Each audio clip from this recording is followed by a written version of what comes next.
अब खबरें विस्तार से। गोविंदपुर में गुरुवार को दोपहर 12 बजे के आसपास जमीन कारोबारी संजीव सिंह नामक व्यक्ति की गोली मारकर हत्या कर दी गई। गोविंदपुर स्थित जोजोबेवाल रेलवे फाटक के पास बाइक पर सवार दो युवकों ने संजीव सिंह नामक व्यक्ति को गोली मार दी। राहगीरों द्वारा संजीव को टिल्को अस्पताल पहुंचाया गया, जहां उन्हें मृत घोषित कर दिया गया। मृतक जमीन खरीद फरोख्त का कारोबार करता था। पुलिस हमलावरों की गिरफ्तारी के प्रयास में जुटी है। घटना के संबंध में प्राप्त जानकारी के अनुसार मृतक संजीव सिंह का अपने कारोबार को लेकर कुछ लोगों से रंजिश थी। अभी हम तुरंत 2 मिनट बता रहे, डीसी साहब आया, तुरंत बता रहे। संजीव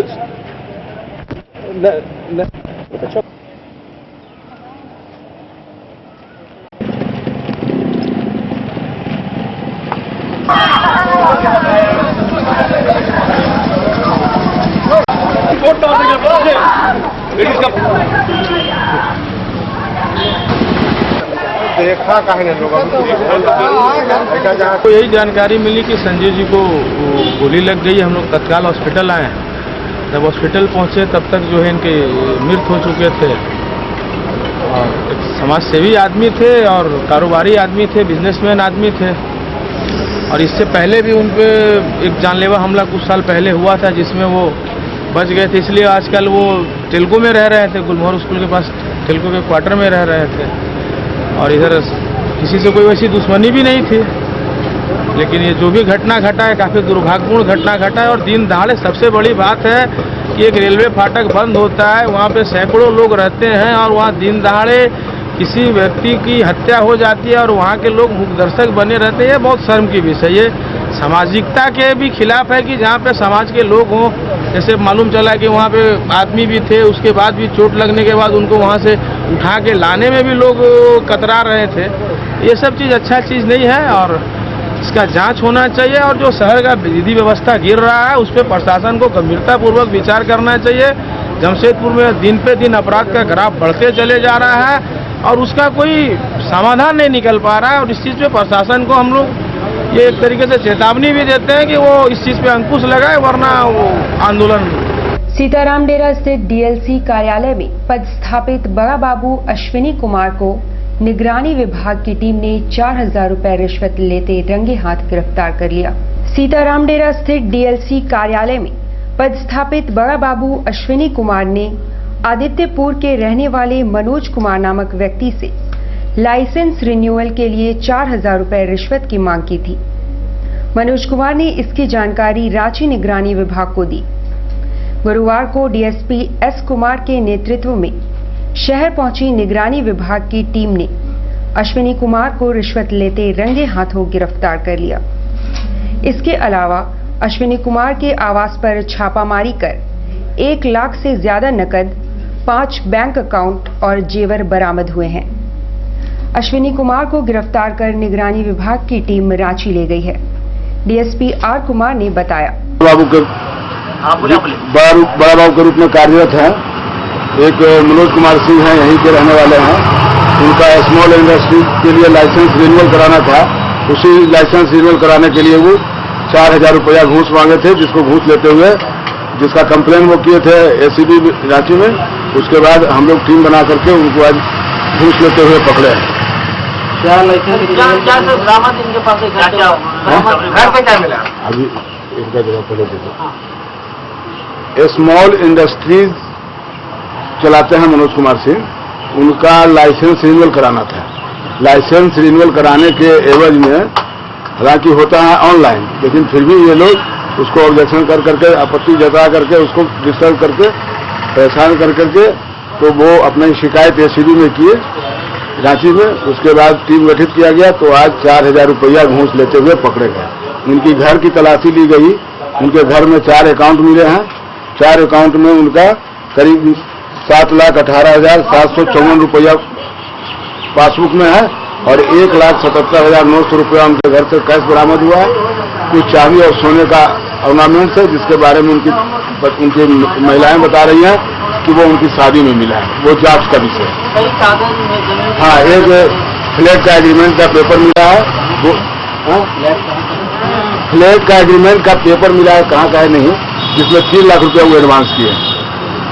अंतर्राज्यीय बस टर्मिनल बनाए जाने के विरोध में बालीगुमा से सैकड़ों की संख्या में ग्रामीणों ने समाहरणालय के बाहर प्रदर्शन किया। बालीगुमा में 10 एकड़ भूमि पर प्रस्तावित अंतर्राज्यीय बस टर्मिनल का ग्रामीणों ने जोरदार ढंग से विरोध आरंभ कर दिया है। मालूम हो कि बालीगुमा में 6 एकड़ सरकारी व 4 एकड़ वन भूमि को टर्मिनल के लिए चिन्हित किया गया है। ग्रामीणों का कहना है कि इसके लिए ग्राम सभा की राय तक नहीं ली गई है। विरोध प्रदर्शन करने आए सैकड़ों की संख्या में ग्रामीणों में महिलाएं भी शामिल थी।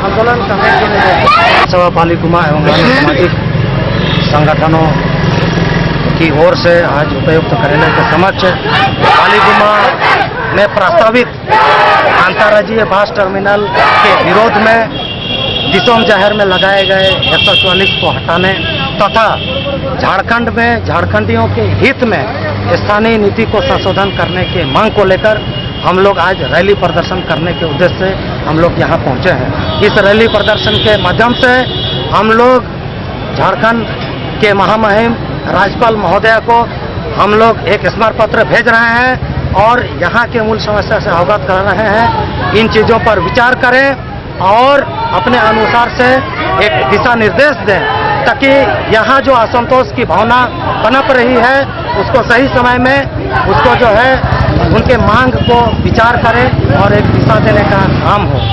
जुगसलाई थाना क्षेत्र में पिछले कुछ समय से हो रही छिनतई की घटनाओं में पुलिस ने 3 लोगों को गिरफ्तार किया है। सिटी एसपी चंदन झा ने गुरुवार को मीडिया के समक्ष गिरफ्तार अभय कुमार यादव, सोनू सिंह उर्फ लादेन को पेश किया। उनके पास से छिनतई की गई एक सोने की चेन, एक मोबाइल, एक सोने का लॉकेट और एक चाकू बरामद हुआ है। सिटी एसपी ने कहा कि उन्होंने लूट में अपनी संलिप्तता स्वीकार कर ली है। सलाई और बागबेड़ा थाना क्षेत्र में 3 छिनतई की घटना हुई थी। इसमें जो तीसरी जो वारदात थी उसी में चेन छिनतई के क्रम में स्थानीय लोगों ने अपराधी को पकड़ा जिसका कि नाम अभय कुमार यादव था और उसके बाद उसने कुछ इन्फॉर्मेशन दिया उसके गिरोह के बाकी लोगों के बारे में। उस पर डीएसपी विधि व्यवस्था के नेतृत्व में टीम बनी और रेड किया गया। उसमें एक अपराधी सोनू सिंह जो उसके साथ था, जो इन छिनतई में उसके साथ रहता था, वो गिरफ्तार हुआ है। और जहां पे ये लोग जेवरात जो बेचते थे, जो दुकानदार शिव प्रकाश उसकी गिरफ्तारी हुई है।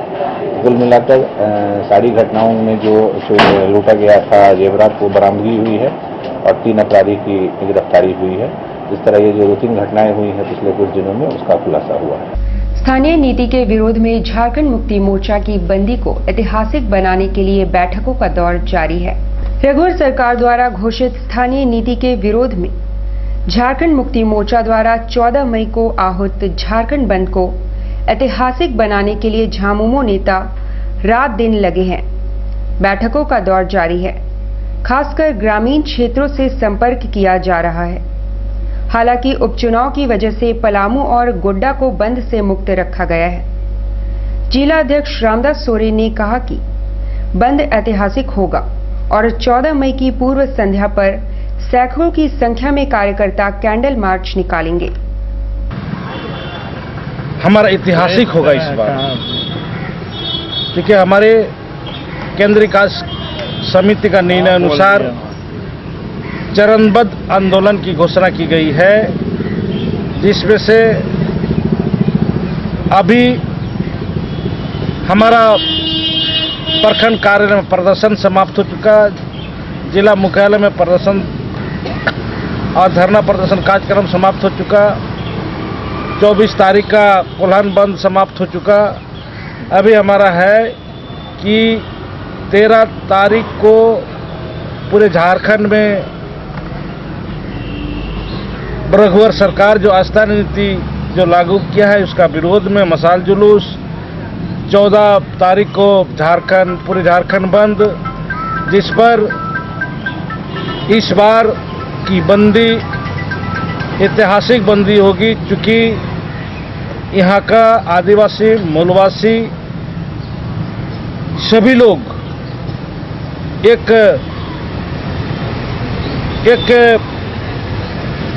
मत होकर के बंदी में सड़क पर उतरने का निर्णय लिया गया है।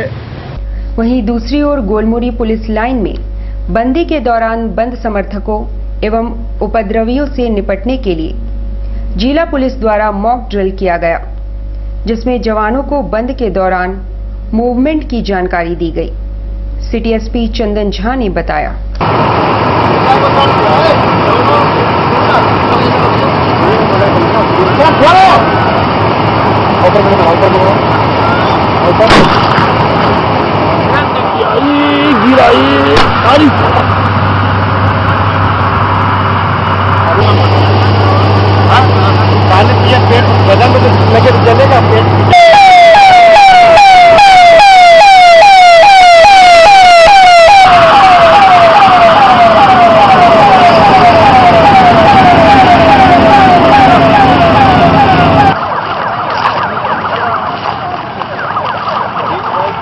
ये मॉक ड्रिल बेसिकली जो परसों विभिन्न दलों द्वारा जो बंदी का आह्वान किया गया है उसको लेके है कि हम लोग अपनी तरफ से पूरी तरह तैयार है किसी भी चीज़ को निपटने के लिए, और हम लोग इंश्योर करेंगे कि किसी को, आम पब्लिक को नुकसान ना हो, आम पब्लिक को कहीं जाने में आने में किसी चीज़ की कोई दिक्कत नहीं है। चांडिल के पास गुरुवार को हुए एक सड़क हादसे में बाइक सवार 2 लोग गंभीर रूप से घायल हो गए हैं।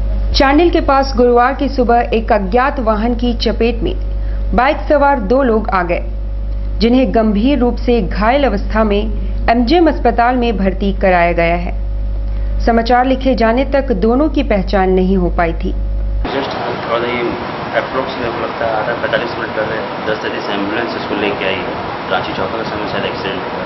अभी तो ये बहुत गंभीर स्थिति में है, हाथ टूट गया है, दोनों हाथ, 2 जन है ये लोग और दोनों अनकॉन्शियस है, बोल नहीं पा रहा है। कौन गाड़ी में था, लोगों को जानकारी मिलता है? एम्बुलेंस 10:30 एम्बुलेंस है हाईवे वाला, वो लेके कहाँ पे हुई थी?